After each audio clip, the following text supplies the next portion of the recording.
La llamada de Cthulhu, parte 2. El relato del inspector Legrez. El antiguo asunto que había hecho que mi tío concediera tanta importancia al sueño y el bajorrelieve del escultor constituía el tema de la segunda mitad de su largo manuscrito. Ya en una ocasión anterior, al parecer el profesor Angel había visto el diabólico contorno de la monstruosidad sin nombre, cavilado acerca de los jeroglíficos desconocidos y oído las funestas sílabas que solo pueden representarse como Cthulhu, y todo esto en conexión con algo tan desasosegante y horrible que no es de extrañar que persiguiera al joven Wilcox con preguntas y requerimientos de información. La experiencia previa había tenido lugar en 1908, 17 años antes, cuando la Sociedad Arqueológica Estadounidense celebraba su reunión anual en San Luis. El profesor Angel, como correspondía a cualquier con su autoridad y logros, había tenido un papel destacado en todas las deliberaciones, y fue uno de los primeros en ser abordados por los diversos desconocidos que aprovecharon la convocatoria para solicitar respuesta a ciertas preguntas y soluciones expertas a determinados problemas. El principal de estos desconocidos, que pronto copó el interés de todos los asistentes a la reunión, era un hombre de mediana edad y aspecto corriente que había hecho un largo viaje desde Nueva Orleans para obtener cierta información especial, imposible de conseguir a través de ninguna fuente local. Se llamaba John Raymond Legrez y era inspector de policía de profesión. Consigo traía el objeto de su visita, una estatuilla de piedra grotesca, repulsiva y aparentemente muy antigua, cuyo origen era incapaz de determinar. No debe suponerse por ello que el inspector Legrez albergara el más mínimo interés por la arqueología. Por el contrario, su deseo de hallar explicaciones lo había suscitado causas puramente profesionales. La estatuilla, ídolo, fetiche o lo que fuera, había sido confiscada algunos meses antes en los boscosos pantanos al sur de Nueva Orleans durante una redada contra una supuesta reunión vudú. Y tan singulares y espantosos eran los ritos relacionados con ella que la policía se dio cuenta que en el acto de que habían dado con una siniestra secta de lo que nada sabían, infinitamente más diabólica que el más perverso círculo budista africano. De su origen, aparte de las historias erráticas e increíbles que habían logrado arrancarles a los miembros de la secta detenidos, fue imposible descubrir absolutamente nada. De ahí el afán de la policía por obtener cualquier información sobre antigüedades que pudiera ayudarles a identificar aquel horrendo símbolo y, a través de él, seguir la pista de la secta hasta su origen. El inspector Legrez no estaba ni mucho menos preparado para la sensación que causó su ejemplar. Un vistazo había bastado para sumir a los hombres de ciencia allí reunidos en un estado de tensa excitación, y estos se remolinaron de inmediato a su alrededor para contemplar la figurilla cuya total extrañeza y aura de antigüedad, verdaderamente abismal, sugería de manera tan intensa visiones no reveladas del pasado arcaico. Ninguna escuela de escultura reconocida había animado aquel terrible objeto y, pese a todo, su deslustrada y verduzca superficie de piedra, inidentificable, parecía haber acumulado las huellas del paso de cientos o incluso miles de años. La figura, que al cabo fue pasando sin prisa de un hombre a otro para un examen atento y cuidadoso, tenía entre 18 y 20 centímetros de alto y era una factura artística exquisita. Representaba un monstruo de líneas vagamente antropoides, pero con una cabeza similar a un pulpo cuya cara era una masa de tentáculos, un cuerpo lleno de escamas y de aspecto gomoso, garras prodigiosas en las patas traseras y delanteras, y alas largas y estrechas a la espalda. Aquella cosa, que parecía imbuida de una malignidad terrible y antinatural, presentaba una corpulencia un tanto abotargada y se encontraba diabólicamente agazapada sobre un bloque o pedestal rectangular, cubierto de caracteres indescifrables. Las puntas de las alas tocaban el borde posterior del bloque, cuyo centro ocupaba el trasero del ser, mientras que las garras alargadas y curvas de las encogidas patas traseras aferraban el borde frontal y se extendían un cuarto de la altura del pedestal, bajando hacia su base. La cabeza cefalópoda estaba inclinada hacia adelante, de tal modo que los extremos de los tentáculos faciales rozaban el dorso de las enormes garras delanteras que hacían las elevadas rodillas de la cuclillada figura. Su aspecto general resultaba anormalmente realista y más sutilmente aterrador, si cabe por el absoluto desconocimiento de su origen. Su vasta, sobrecogedora e incalculable antigüedad no admitía duda alguna y, sin embargo, no parecía guardar la más mínima relación con ningún tipo conocido de arte perteneciente a los albores de la civilización, ni con ninguna otra época, de hecho. Absolutamente única y diferente a todo, hasta el mismo material con el que estaba hecha constituía un misterio, pues la piedra de color negro verduzco y aspecto jabonoso con motas y estrías doradas o iridiscentes no se parecía a nada clasificado por la geología o la mineralogía. Los caracteres que rodeaban la base eran igualmente desconcertantes, y ninguno de los miembros presentes de la sociedad, pese a estar representada allí la mitad de los expertos mundiales en aquel tiempo, fue capaz de formarse la menor idea ni siquiera de su parentesco lingüístico más remoto.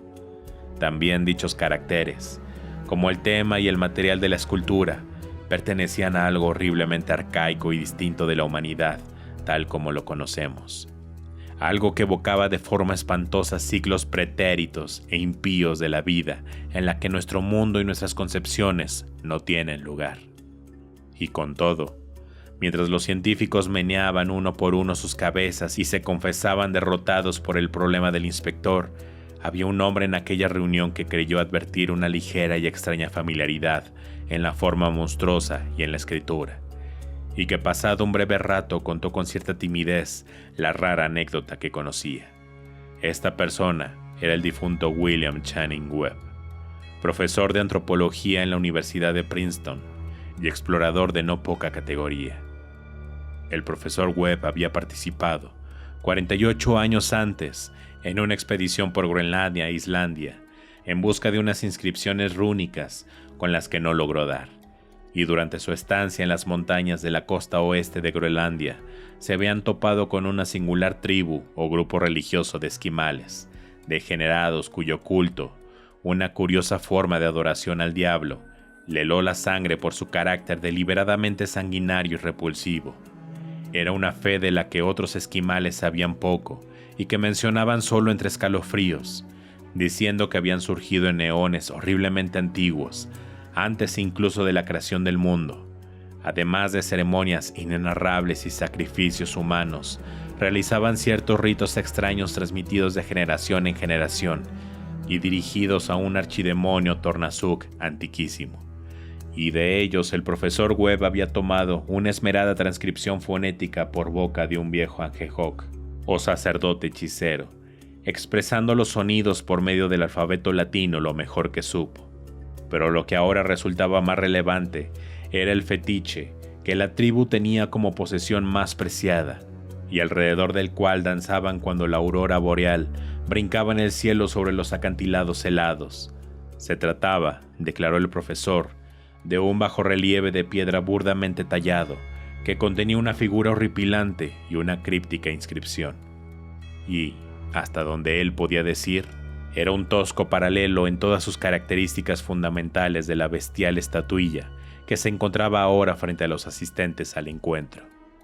Esta información, recibida con tensa expectación y estupor por la concurrencia, resultó doblemente emocionante para el inspector Legres, quien comenzó de inmediato a asediar a su fuente con preguntas.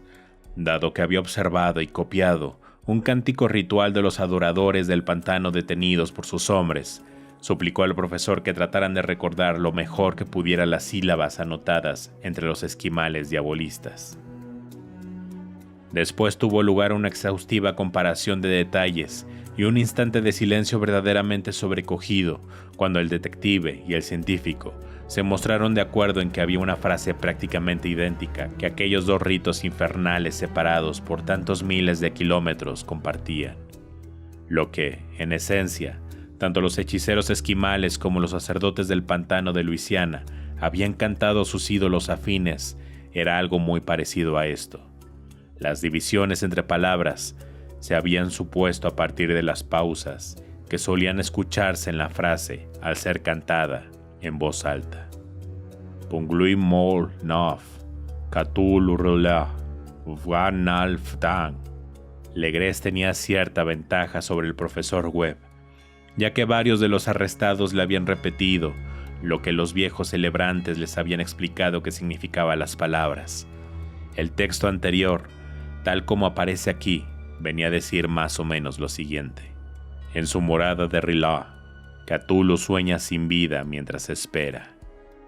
Y entonces, en respuesta a una apremiante petición general, el inspector Legrez relató con el mayor grado de detalle que le fue posible su experiencia con los alrededores del pantano, contando una historia a la que vi que mi tío abuelo había atribuido una honda importancia. Parecía salía de los sueños más fantásticos de un creador de mitos o un teósofo, y revelaba un sorprendente grado de imaginación cósmica entre el tipo de mestizos y parias de los que menos cabría esperarla. El 1 de noviembre de 1907, la policía de Nueva Orleans había recibido una solicitud desesperada de ayuda de la región de pantanos y lagunas situada al sur de la ciudad. Los chabolistas que vivían en ella, en su mayoría descendientes primitivos pero bien intencionados de los hombres de Lafitte, se hallaban atenazados por un terror extremo producido por algo desconocido que se había deslizado sigilosamente hasta sus casas en plena noche. Todo apuntaba a que se trataba de vudú, pero un tipo de vudú más terrible que cualquiera que hubiesen conocido, y algunas de sus mujeres y niños habían desaparecido desde que aquel malévolo tam-tam comenzase un incesante batir en las regiones más recónditas del negro bosque embrujado, en las que ningún habitante del poblado se aventuraba. Desde allí llegaban gritos demenciales y alaridos desgarradores, cánticos espeluznantes y resplandores de llamadas diabólicas que danzaban en la oscuridad, y la gente, añadió el atemorizado mensajero, ya no podía soportarlo más. Por todo ello, un destacamento de 20 policías que llenaron 2 coches de caballos y un automóvil salió hacia allá a última hora de la tarde con el tembloroso chabolista como guía. Cuando el camino llegó a su fin, todos se apearon de los vehículos y continuaron adentrándose durante kilómetros en aquellos anegados y terribles bosques de cipreses, donde nunca salía el sol. Feas raíces y malignas sogas colgantes de un musgo español los acosaban, y de vez en cuando un montón de piedras húmedas o los restos de una tapia en desmoronamiento intensificaban mediante su insinuación de asentamientos malsanos en el lugar una atmósfera de abatimiento que cada árbol deforme y cada islote fungoso contribuía a generar. Finalmente, el poblado chabolista, un mísero corrillo de chozas, apareció entre la vegetación, y sus histéricos habitantes corrieron a piñarse en torno al grupo de linternas bamboleantes. El amortiguado ruido de los tam-tams podía oírse ya débilmente en la distancia, mucho más allá del poblado, así como alguno que otro grito esporádico cuando el viento cambiaba de dirección. También se filtraba a través de la pálida maleza un brillo rojizo que parecía nacer al final de interminables y boscosas avenidas sumidas en la noche. Reacios incluso a volver a quedarse solos, todos y cada uno de los acobardados chabolistas se negaron en redondo a acercarse ni un solo centímetro más al lugar de aquella ceremonia impía, por lo que el inspector Legrez y sus 19 colegas continuaron sin guía alguna, internándose por negras y horrendas galerías que ninguno de ellos había hollado jamás. Sobre la región en la que estaba entrando la policía, en gran parte desconocida e inexplorada por el hombre blanco, había circulado desde siempre rumores terribles.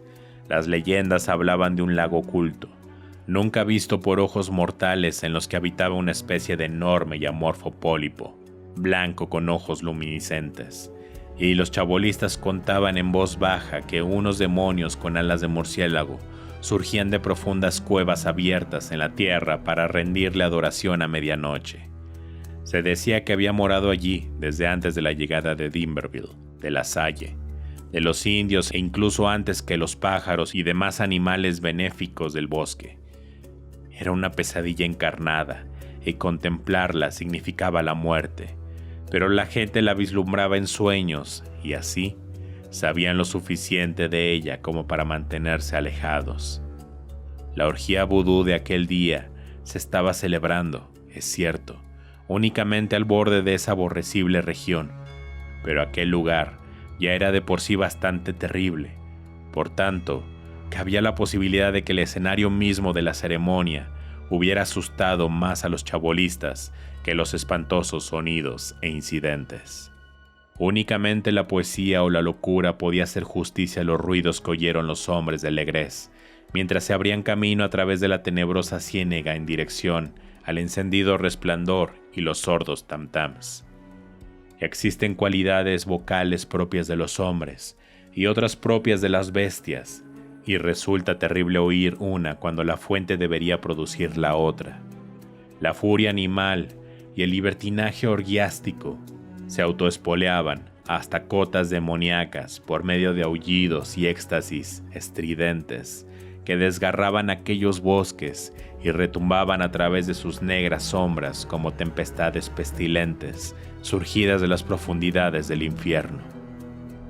De vez en cuando, el disarmónico ulular cesaba y, de lo que parecía ser un coro bien disciplinado de voces roncas, se elevaba un canto cadencioso que articulaba aquella horrenda frase o ritual. Ponglul, molnaf, katulurla, valnarftang. Los policías, tras llegar a un punto donde el bosque se aclaraba, tuvieron de repente a la vista el espectáculo propiamente dicho. 4 de ellos notaron cómo les fallaban las piernas.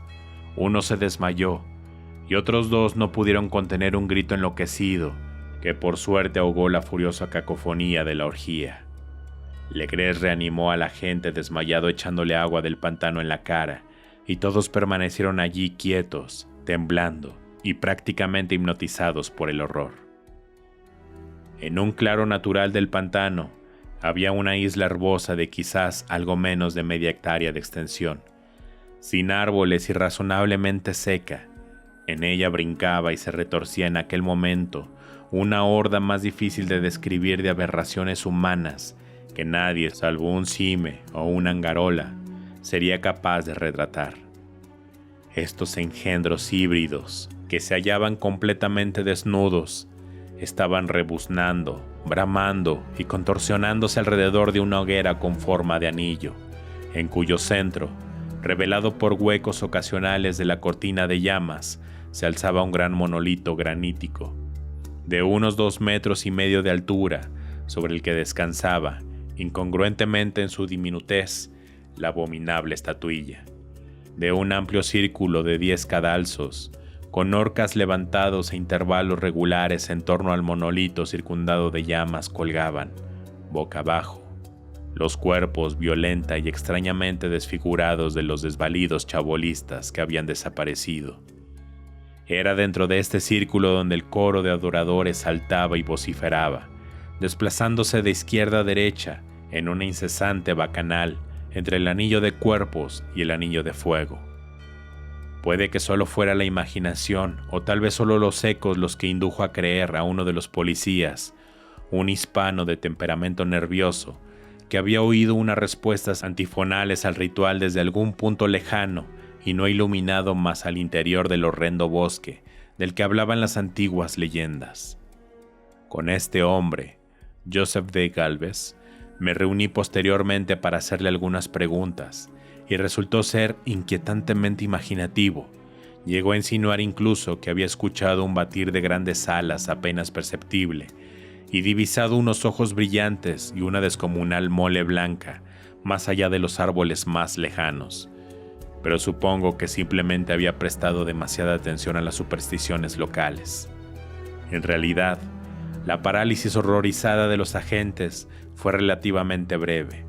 El deber era lo primero, y aunque debía de haber casi 100 adoradores mestizos en la muchedumbre, la policía confió en la ventaja de sus armas de fuego y se lanzó con decisión al interior de aquella nauseabunda concurrencia.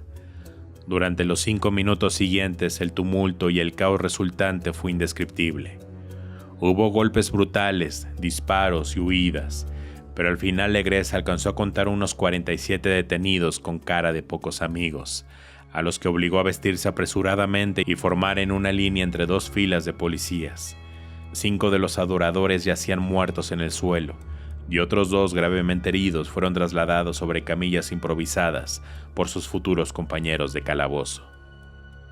El ídolo en lo alto del monolito, naturalmente, fue retirado con cuidado y transportado personalmente por Legrez hasta la jefatura del policía.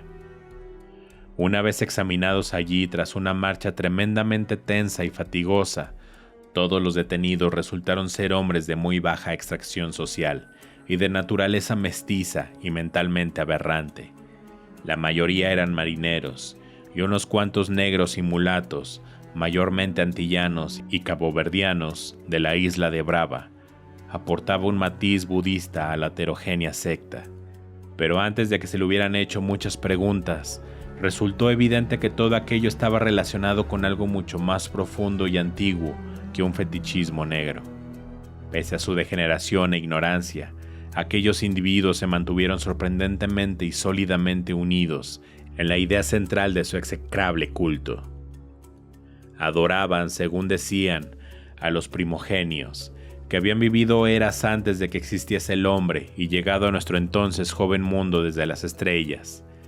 Esos primigenios habían desaparecido en las profundidades de la tierra y bajo las aguas del océano, pero sus cuerpos muertos habían revelado sus secretos en sueños a los primeros hombres, los cuales crearon un culto que había sobrevivido el paso del tiempo.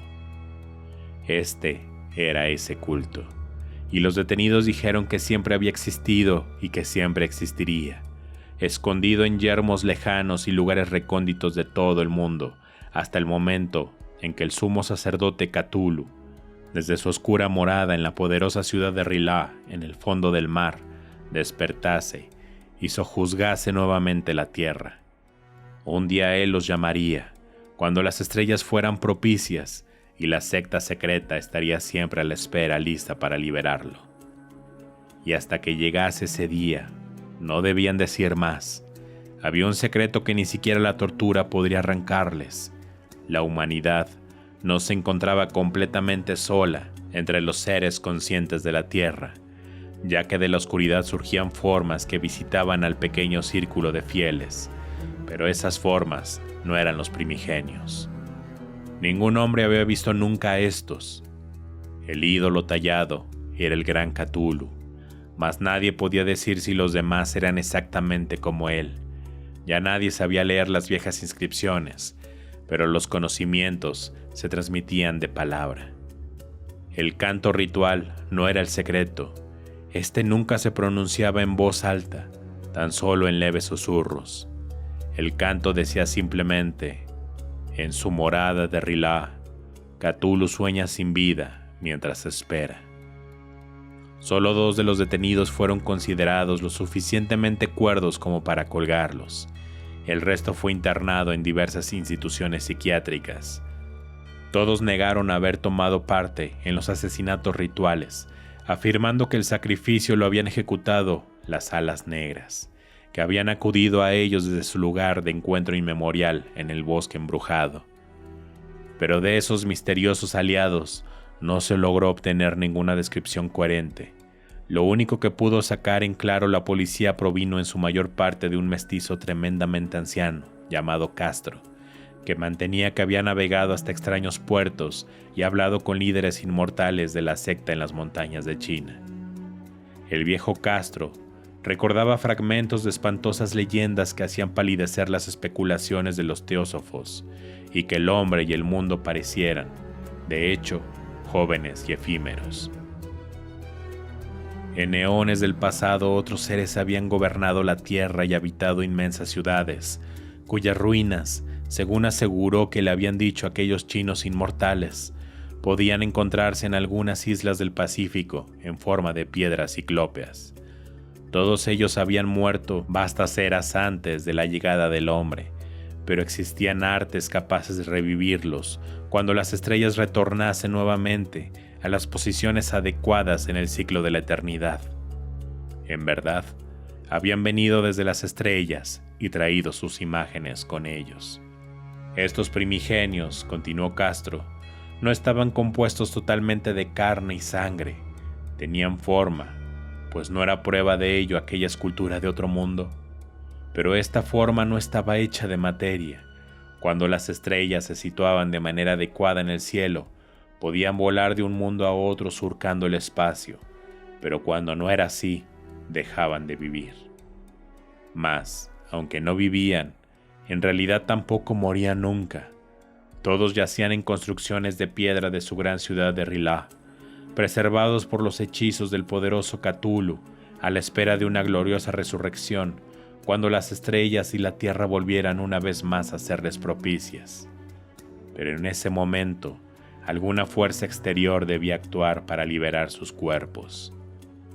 Los hechizos que los mantenían intactos les impedían igualmente dar el primer paso, por lo que solo podían aguardar despiertos en la oscuridad cavilando durante incontables millones de años.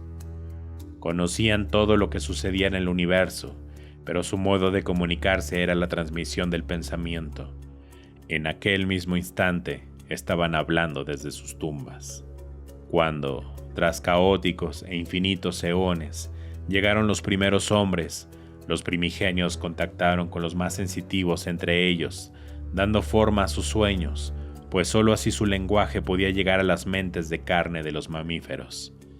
Entonces, susurró Castro, esos primeros hombres crearon el culto a los primigenios en torno a pequeños ídolos que éstos les mostraron. Ídolos traídos en eras remotas desde estrellas oscuras. Este culto no moriría hasta que las estrellas se posicionaran nuevamente en el cielo y los sacerdotes secretos liberaran al gran Cthulhu de su tumba para que éste reviviera a sus súbditos y reinstaurara su dominio en la tierra. La llegada de ese momento sería conocida de inmediato, pues entonces la humanidad se habría vuelto como los primigenios, libre y salvaje, y más allá del bien y del mal, desembarazada de leyes y moralidad, una humanidad en la que todos los hombres gritarían, matarían y gozarían. Luego los primigenios liberados les enseñarían nuevas formas de gritar, matar y gozar, y la tierra entera ardería en un holocausto de éxtasis y libertad.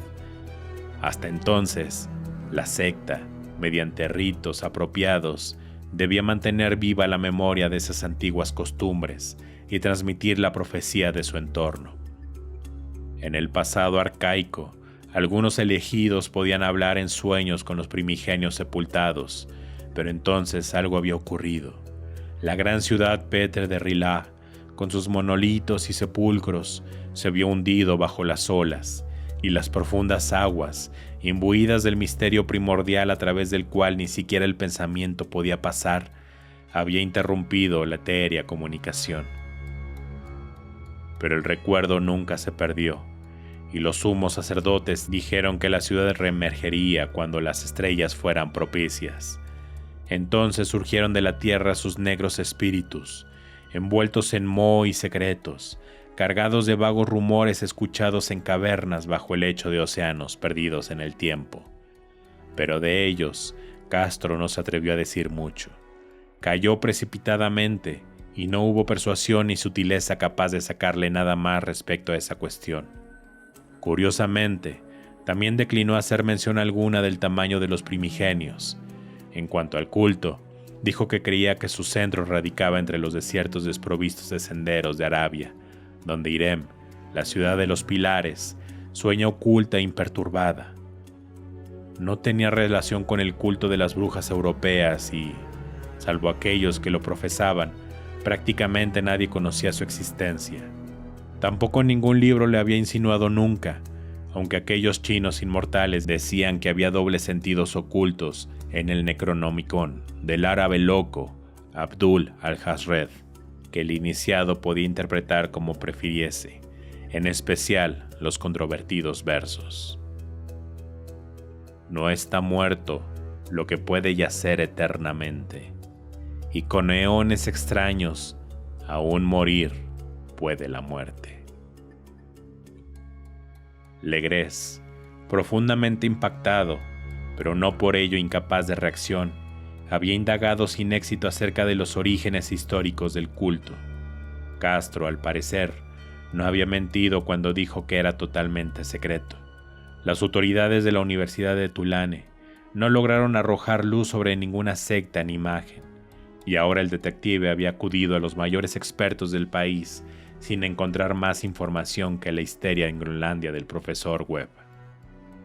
El febril interés que generó en la reunión el relato de Ligrés, que quedaba corroborado por la estatuilla, tuvo eco en la subsiguiente correspondencia de aquellos que asistieron, aunque apenas hubo menciones al respecto en las publicaciones oficiales de la sociedad. La cautela resulta fundamental para quienes están acostumbrados a tratar ocasionalmente con charlatanes y farsantes. Ligrés prestó la imagen durante una temporada al profesor Webb, pero a la muerte de éste la recuperó, y aún continúa en su posesión, donde la vi no hace mucho. Verdaderamente se trata de una cosa horrenda e inequívocamente similar a la escultura que el joven Wilcox hizo en sueños. No me sorprendía que la historia del escultor hubiera excitado a mi tío abuelo, pues, ¿qué ideas deben venirle a uno a la cabeza tras conocer lo que Ligrés había descubierto acerca de aquella secta, al saber de un joven de gran sensibilidad que no solo había soñado con la figura y los mismos jeroglíficos de la imagen encontrada en el pantano y de la tablilla demoníaca de Groenlandia, sino que también había escuchado en sueños al menos 3 de las palabras exactas de la fórmula pronunciada, tanto por los esquimales diabolistas como por los mestizos de Luisiana? El inicio inmediato por parte del profesor Angel de una investigación llevada con el máximo rigor resultaba de lo más natural en aquellas circunstancias. Si bien yo sospechaba en el fondo que el joven Wilcox había descubierto el culto por alguna vía indirecta y se había inventado una serie de sueños para acrecentar el misterio y darle continuidad a costa de mi tío abuelo, es cierto que las historias oníricas y los recortes reunidos por el profesor constituían una fuerte corroboración de todo el asunto, pero la extravagancia de este último y mi mentalidad racionalista me llevaron a adoptar las conclusiones que creí más sensatas. De modo que, tras examinar a fondo el manuscrito una vez más y correlacionar las notas teosóficas y antropológicas con la narración de Ligrés acerca de la secta, viajé a Providence a fin de verme con el escultor y darle la reprimenda que me parecía de justicia por abusar con semejante atrevimiento de un docto anciano.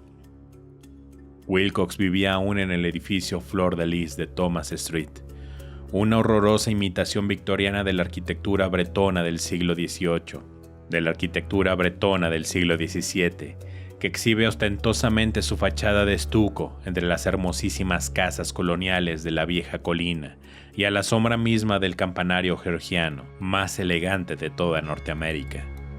Lo encontré trabajando en sus habitaciones y al momento reconocí, en vista de las obras que por ahí había diseminadas, que su genio era sin duda profundo y auténtico.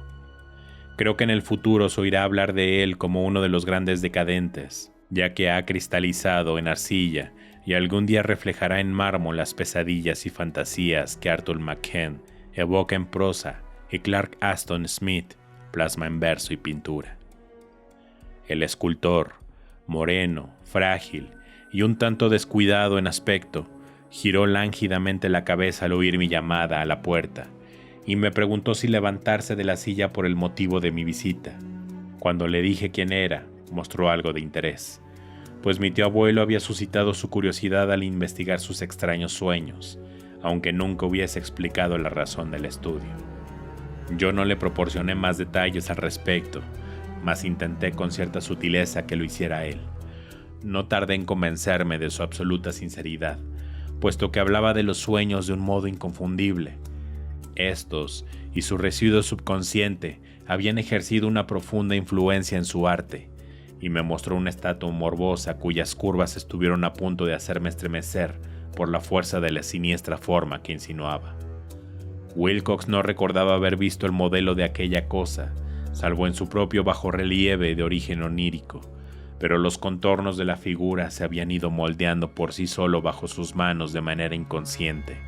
Se trataba, sin duda, de la forma gigante que había descrito histéricamente en su delirio, que no sabía realmente nada de la secta secreta, a excepción de lo que había traslucido por las continuas preguntas de mi tío abuelo, Fue algo que enseguida dejó bien claro, y de nuevo traté de pensar en algún modo a través del cual pudiera haber recibido aquellas misteriosas impresiones. Hablaba de sus sueños de una manera extrañadamente poética, haciéndome ver con terrible viveza la ciclópea y húmeda ciudad de limosa piedra verde, cuya geometría, observo de manera rara, era completamente antinatural, y oír con temerosa expectación la incesante llamada parcialmente mental desde las profundidades: Cthulhu Ftugan.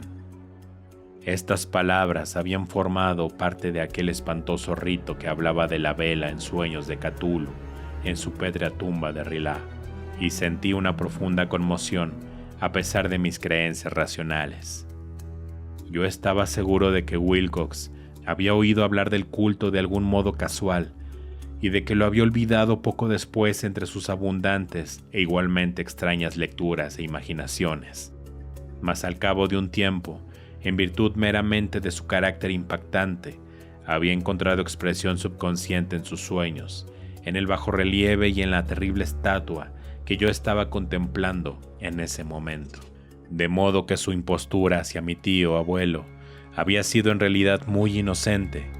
El joven tenía una forma de ser, a un tiempo ligeramente afectada y un poco maleducada, que nunca sería de mi agrado, mas aún así me hallaba suficientemente dispuesto a reconocer tanto su genio como su honestidad. Me despedí de él de manera cordial, deseándole entonces y ahora todo el éxito que su talento promete.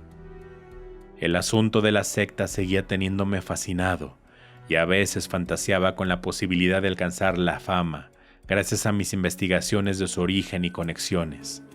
Visité Nueva Orleans, hablé con Ligrés y otros miembros del destacamento que tomó parte en aquella antigua redada. Vi la horrenda imagen e incluso pude hacer algunas preguntas a los mestizos detenidos entonces que aún seguían vivos. El viejo Castro, por desgracia, llevaba muerto ya unos cuantos años, lo que en esos días me fue relatado de primera mano y forma tan gráfica, pese a no ser realidad más que una confirmación detallada del manuscrito de mi tío abuelo, consiguió reavivar mi entusiasmo, ya que tenía la certeza de que me hallaba tras la pista de una religión muy real, muy secreta y muy antigua, cuyo descubrimiento me encumbraría como antropólogo. Mi actitud seguía siendo absolutamente materialista, como desearía que aún fuera, y descartaba con una obstinación malsana y casi inexplicable la conciencia de las notas sobre sueños y los curiosos recortes reunidos por el profesor Angel. Una cosa que empecé a sospechar entonces, y que ahora me temo sé con seguridad, es que la muerte de mi tío abuelo había distado mucho de ser natural. Cayó al suelo en una calleja que subía por una colina desde unos antiguos muelles plagados de extranjeros sin raza definida, después de que un marinero negro le diera un empujón de forma descuidada. No se me olvidaba que los miembros de la secta detenidos en Luisiana eran hombres de mar y sangre mezclada, y no me sorprendería oír hablar de tácticas furtivas y agujas envenenadas tan despiadadas y de orígenes tan remotos como sus enigmáticas ceremonias y creencias. Es cierto que Ligrés y sus hombres no han sufrido ningún ataque, pero en Noruega ha muerto un marinero que fue testigo de ciertas cosas. ¿No llegarían quizás a oídos siniestros las indagaciones más profundas de mi tío abuelo tras descubrir la información del escultor? Creo que el profesor Angel murió porque sabía demasiado, o porque era probable que descubriera demasiado. Aún está por ver si correré su misma suerte, pues yo mismo he descubierto ya mucho.